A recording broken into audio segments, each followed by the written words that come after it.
Bonjour à toutes et tous. Depuis plusieurs mois, voire plusieurs années, nous animons à l'agence une émission qui s'appelle le Direct DPC, à destination des organismes de DPC et qui a pour objectif de donner des renseignements très techniques, très opérationnels aux organismes de DPC pour le dépôt de leurs actions, l'enregistrement des organismes et tout ce qui leur permet de travailler efficacement avec nous. Nous inaugurons ce matin un nouveau format d'émission, DPC Grand Angle, dont l'objectif est de partager avec l'ensemble des acteurs du dispositif les réflexions en cours autour du DPC. Alors pour tous ceux qui ignorent encore ce qu'est le DPC, développement professionnel continu, quelques mots de rappel. Le DPC, c'est un dispositif qui a été créé en 2009, réformé en 2016 et qui vise au maintien des compétences des professionnels de santé.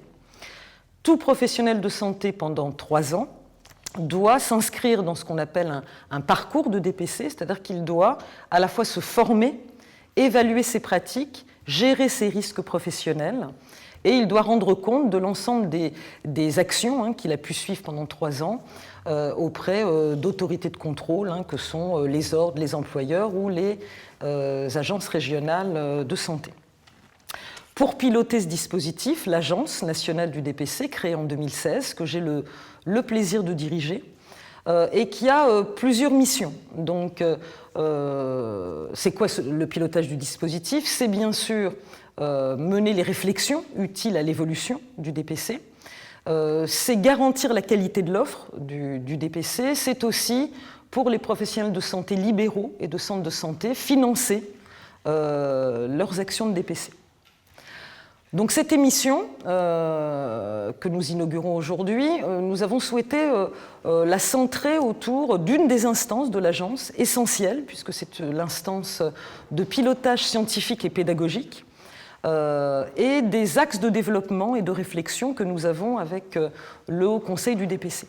Et donc avec moi ce matin, les 2 acteurs essentiels de cette instance, Jean-François Thébault, médecin libéral, qui est depuis le début du dispositif, 2016, le président du Haut Conseil du DPC, et puis Isabelle Monnier, plutôt hospitalière, elle se présentera tout à l'heure, qui nous a rejoints depuis peu de temps, 1 mois, et qu'on a le plaisir d'accueillir au sein de l'instance. Alors, justement, le Haut Conseil du DPC, puisque c'est cette instance de réflexion, Jean-François Thébault, est-ce que tu peux nous présenter quelles en sont les missions principales et comment il accompagne l'agence dans les réflexions autour des orientations du DPC? Merci beaucoup Michel de cette présentation. Bonjour à toutes et à tous. Donc Jean-François Thébault, je suis cardiologue comme l'a dit Michel et j'ai l'honneur de présider avec Isabelle Monnier le Haut Conseil du DPC. Alors, le Haut Conseil du DPC, c'est l'instance de pilotage scientifique et pédagogique du dispositif du DPC. Ça regroupe l'intégralité des parties prenantes professionnelles.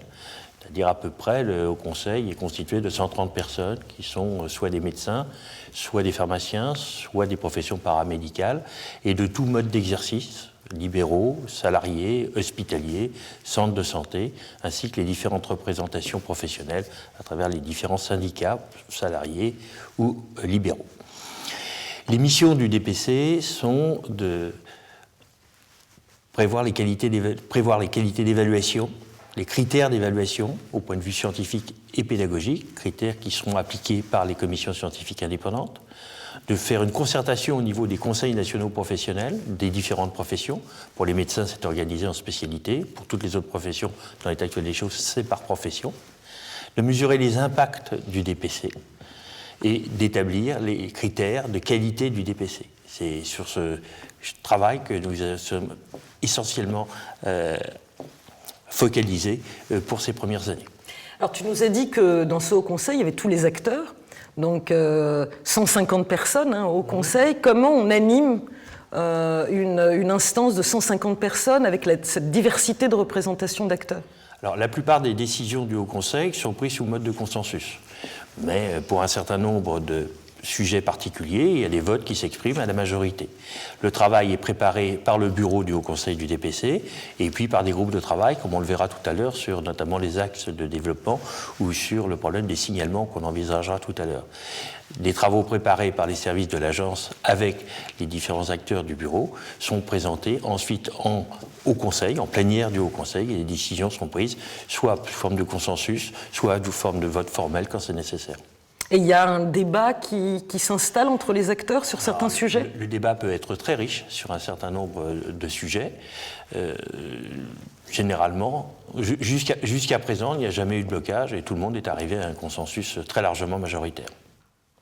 Alors Isabelle Monnier, tu nous as rejoint depuis peu de temps, depuis le début de l'année, comme vice-présidente, donc d'origine paramédicale, donc, puisque infirmière à la base. Tu es aujourd'hui la responsable de la filière des directeurs de soins à l'EHESP. Alors qu'est-ce qui t'a fait avoir envie de nous rejoindre en qualité de vice-présidente et comment tu conçois ton rôle et ce que tu peux apporter au Conseil ? Alors pour moi, d'abord, exercer une profession de santé, c'est avoir la fierté de prodiguer des soins de qualité, être reconnu pour ses compétences. Et on sait bien qu'au cours d'une carrière professionnelle, ces compétences, elles doivent être maintenues, adaptées, développées. Et c'est en ce sens que le DPC introduit une dynamique positive dans une carrière médicale ou paramédicale. De plus, cette notion de compétence a été un ancrage dans ma carrière professionnelle. Pour rappel, j'ai travaillé à la DGOS où j'ai formalisé des référentiels d'activité compétences des professionnels paramédicaux et puis j'ai eu la chance de pouvoir expérimenter un projet de DPC dans le champ des soins palliatifs en 2010. C'est donc avec satisfaction et intérêt que j'ai accepté ce rôle de vice-présidente du Haut Conseil et ma présence aux côtés de Jean-François Thébault va permettre de vraiment reconnaître la place des personnels paramédicaux dans cette instance et je souhaite pouvoir promouvoir l'interprofessionnalité, d'autant que les méthodes et les modalités de DPC permettent ce décloisonnement de l'amélioration des pratiques professionnelles. Cependant, on sait bien qu'il faut reconnaître l'exercice de chaque professionnel et donc l'animation du Haut Conseil de DPC doit pouvoir tant favoriser l'expression des groupes professionnels pour lesquels des particularités d'exercice sont à prendre en compte, que l'organisation d'une réflexion pluriprofessionnelle et interdisciplinaire sur les orientations scientifiques et pédagogiques du DPC. Et je pense que notre binôme va pouvoir faciliter ces deux aspects. Donc je souhaite effectivement mettre à profit mon expérience professionnelle et ma connaissance des métiers paramédicaux pour coprésider avec Jean-François le Haut Conseil du DPC. Voilà, je crois que vous êtes tous les deux tout à fait représentatifs de cette diversité que vous décriviez. Un médecin libéral qui a travaillé à la Haute Autorité de Santé, qui était au collège, une paramédicale, puisque c'est le mot qu'on emploie, hospitalière, qui connaît bien le milieu de l'hôpital. Je pense qu'on a cet équilibre qu'on cherchait à créer autour du Haut Conseil.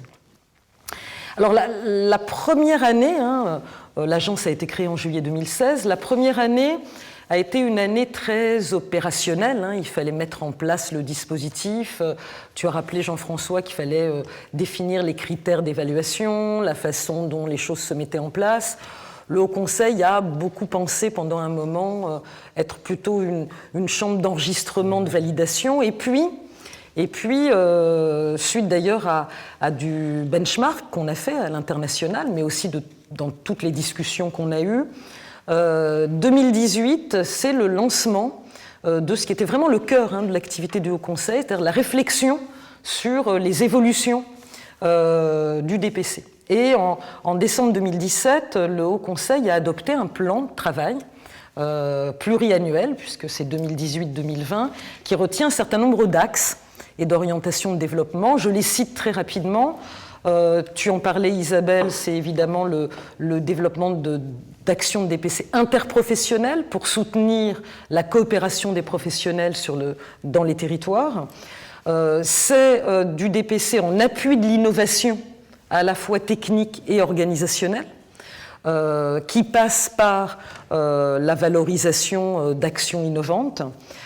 C'est également l'intégration de l'expérience patient au DPC, et puis c'est, Isabelle, tu nous en parleras, du DPC différencié avec un démarrage sur les débuts de carrière.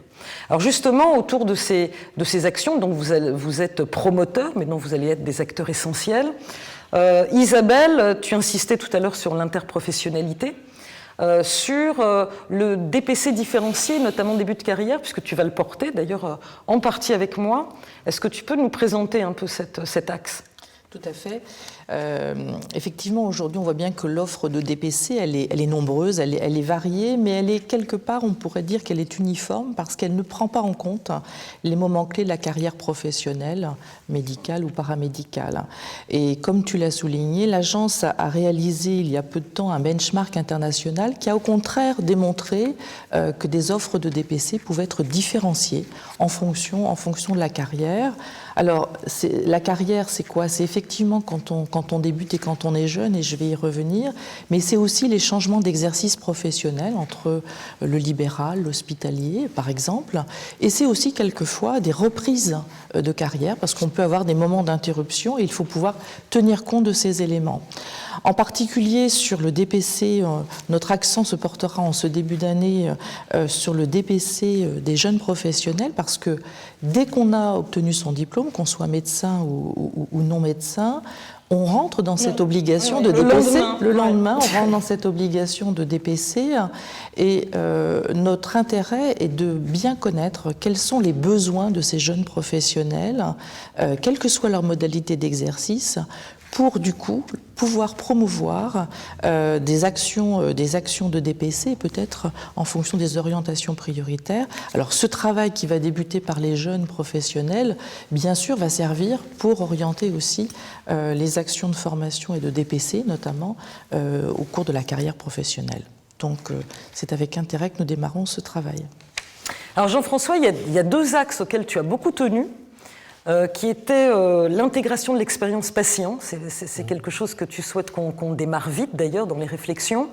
Et puis faire du DPC un soutien de l'innovation en santé. Est-ce que ces deux points, tu peux les développer ? Qu'est-ce qui te paraît important autour de ces deux axes ? Tout à fait. D'abord, la mission, l'objectif même du développement professionnel continu est de pouvoir fournir aux patients des soins de qualité actualisés en fonction d'état de l'art, des recommandations. Donc la cible même du développement professionnel continu, ce sont les patients. Et donc il est extrêmement important de recueillir le fruit de leur expérience en termes de résultats pour pouvoir juger non seulement de l'impact du DPC sur les pratiques, mais également sur les programmes qui seraient nécessaires de mettre en œuvre pour pouvoir améliorer ces impacts. Le benchmark auquel tu as fait allusion montre que ce sont des axes sur lesquels on travaille énormément à l'étranger, que ce soit sur l'impact sur les résultats ou que ce soit sur l'impact sur le ressenti des patients, ce qu'on appelle l'expérience patient. Donc les patients peuvent intervenir dans la définition de nos programmes et l'organisation de nos programmes à trois niveaux. Le premier niveau, c'est en amont, dans la définition même des orientations professionnelles prioritaires, de savoir quels sont les axes à développer plus particulièrement. Pas seulement une affaire de professionnel. Voilà. Qu'est-ce qui sert au patient et non pas qu'est-ce qui sert à son intellect et à sa satisfaction scientifique. Le deuxième axe, c'est pendant les formations. Comment est-ce que les patients peuvent participer aux formations pour aider à la mise en pratique de ces formations ? C'est ce qu'on appelle les patients experts, les patients formateurs. Il y a l'université des patients. Il y a énormément de choses qui se mettent en place. Et le troisième point, qui est aussi un point très important, c'est comment mesurer ces impacts avec l'aide des patients, quels indicateurs on peut mettre en place, indicateurs de résultats, indicateurs de ressenti. Donc ça me paraît quelque chose de très important. Et ça débouche sur le deuxième pilote de cet axe de développement qui va être l'incorporation de l'innovation dans le DPC, avec deux volets complètement différents. Le premier volet, c'est développer des actions innovantes de DPC. Alors c'est quoi une action innovante ? On pense tout de suite à l'e-learning, on pense tout de suite à la formation par simulation. Mais l'implication des patients dans la formation, c'est quelque chose d'innovant. Ce que disait tout à l'heure Isabelle, aller porter du pluriprofessionnel au niveau territorial, c'est quelque chose d'innovant. Aujourd'hui, c'est quelque chose qui est difficile à faire. C'est très difficile d'accéder à l'équipe de soins. Or, on voit bien que ce qui est important, c'est que le travail qui se développe en équipe, y compris en ambulatoire. Et donc, aller porter les axes de développement de qualité au niveau des professionnels qui travaillent entre eux, autant ça paraît assez simple en établissement, autant ça paraît compliqué en ambulatoire d'arriver à regrouper les mêmes professionnels d'un même territoire. Et puis, il y a les innovations qui sont, elles, les innovations en santé, qu'il faut promouvoir, qu'il faut porter, qu'il faut accompagner. Bien entendu, les innovations techniques, les nouvelles recommandations, les nouvelles techniques, les objets connectés, un certain nombre de choses, mais il y a aussi l'innovation organisationnelle, et qui est quelque chose de très important. Et dans l'organisation, les innovations organisationnelles, on a deux axes qui sont, à mon sens, à privilégier. On verra si on peut les faire rentrer dans les orientations prioritaires. Le premier, c'est sur les territoires, l'organisation territoriale de la formation, avec le retour pour avoir des mesures d'impact. Être vraiment sur le terrain, être vraiment sur le terrain. Et le second, c'est sur les nouvelles technologies, en particulier la télémédecine, qui va bientôt rentrer dans le champ du domaine courant et pour lesquelles aucun professionnel n'est formé aujourd'hui et qu'il va falloir former. Merci à tous les deux pour cette présentation. Et c'est un travail qui va nous durer 2 années, avec une implication vraiment de l'ensemble des services de l'agence. Et au-delà d'ailleurs de Jean-François et d'Isabelle, il y a une participation importante des membres du Haut Conseil du DPC, puisque l'ensemble de ces projets sont co-animés par des membres de l'agence et puis des membres du Haut Conseil. Et c'est avec un grand plaisir d'ailleurs que cette interface se fait. Et que les membres du Haut Conseil nous apportent à la fois leur regard de terrain et leur réflexion, puisqu'ils ont été également désignés parce qu'ils portaient déjà une réflexion sur le développement. Alors, pour terminer cette émission, je disais que le début du travail du Haut Conseil avait été un travail très opérationnel de mise en place, mais en 2017, le Haut Conseil s'est déjà emparé d'un projet important. Vous avez les uns et les autres sans doute remarqué que depuis le 17 avril, l'agence a mis en ligne ce qu'on appelle des formulaires de signalement, qui permet de signaler à toute personne d'ailleurs qu'elle ait assisté à une action ou pas, de signaler à l'agence un dysfonctionnement, une anomalie dans une action de DPC. Ce dispositif de signalement, on l'a travaillé avec le Haut Conseil, et Jean-François, tu as été le pilote du groupe qui l'a travaillé. Est-ce que tu peux, peut-être aussi pour rassurer, parce que certains ont dit c'est quoi, c'est de la délation, est-ce que tu peux nous dire quels sont les objectifs de ce dispositif, comment vous l'avez travaillé, comment vous l'avez conçu, et qu'est-ce que vous en attendez surtout ? L'esprit général, c'est de mettre en place un dispositif d'assurance qualité. C'est vrai que la caricature dit que c'est de la délation organisée, mais auparavant, quand il n'existait pas, le principal reproche qui était fait au dispositif antérieur, c'était justement, entre guillemets, de payer n'importe quoi et de ne pas vérifier la qualité. Donc, comme toujours, la vérité est entre les deux, et il nous est apparu absolument indispensable de mettre en place un processus qui permettait de vérifier la qualité de ce qui est financé, parce que n'oublions pas que les actions du DPC financés par la NDPC le sont sur des fonds publics. Et donc, il est absolument indispensable de vérifier qu'on a une bonne utilisation de ces fonds publics. Mais ça va plus loin. On a un engagement de transparence vis-à-vis de l'ensemble des acteurs, et à la fois des promoteurs et à la fois des professionnels qui se soumettent à ces différentes. Et donc, ça permet donc, d'abord, il faut le dire, on ne retiendra que les signalements qui sont personnalisés. Absolument. Il n'y a pas de délation anonyme. Non. Ils ne sont pas étudiés. Non. Que ces signalements sont pour le moment uniquement le signalement négatif, c'est-à-dire des dysfonctions, comme tu l'as rappelé, que ces signalements doivent être circonstanciés et qu'ils doivent être documentés. C'est-à-dire que le processus de mise en place sur le site Internet permet et oblige à mettre les pièces jointes qui justifient de ce que la personne qui signale, lanceur d'alerte entre guillemets, déclare que ce soit justifié. Et ensuite, il est contradictoire. C'est-à-dire qu'il y aura toujours un retour vers l'organisme en question pour vérifier comment ça s'est passé. Oui, l'organisme sera entendu aussi. Et l'organisme sera entendu.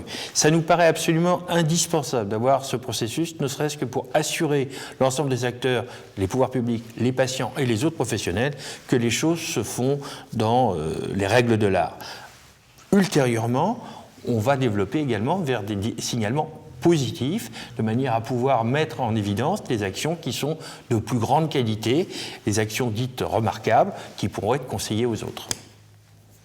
Alors c'est un dispositif qui fonctionne, hein, ça a démarré le 17 avril, aujourd'hui, donc 2 mai, hein, date de cette émission, on a déjà plus de 40 signalements qui sont en ligne et qu'on a commencé à instruire. Ce sera d'ailleurs intéressant d'en faire à un moment un retour, hein, pour avoir les principales difficultés qui sont signalées.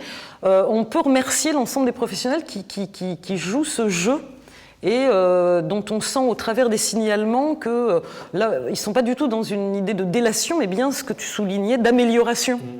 De la qualité. Ça, c'est important. Au passage que ces signalements existaient auparavant, absolument, très nombreux, la plupart du temps anonymes, et qui devaient être traités. Là, maintenant, on est dans une procédure qui est parfaitement cadrée. Mais écoutez, merci à tous les deux pour cette présentation rapide, mais on aura l'occasion de revenir, hein, sur des zooms thématiques tout au long de l'année. Donc cette émission et ce format d'émission a vocation à se poursuivre, hein. On a pour ambition de faire une émission de ce type à peu près tous les 2 mois sur des sujets divers. Le prochain rendez-vous, je peux déjà l'annoncer dans environ 2 mois, la date est à fixer, sera sur la façon dont, au-delà de l'évaluation par les commissions scientifiques indépendantes, au-delà du travail sur les signalements, nous avons engagé une autre dynamique qualité autour de recommandations, cahiers des charges, et on démarre sur une première thématique qui est des recommandations sur la formation en soins palliatifs. Et on aura notamment, Isabelle, tu disais que tu avais conduit un projet, hein, de ce type en Pays de la Loire. Nous aurons la chance d'avoir auprès de nous Régis Aubry, qui a contribué à cette démarche et qui vous présentera, hein, la façon dont il a conçu son appui à la qualité du DPC. Merci à tous et donc à très bientôt. Au revoir. Merci.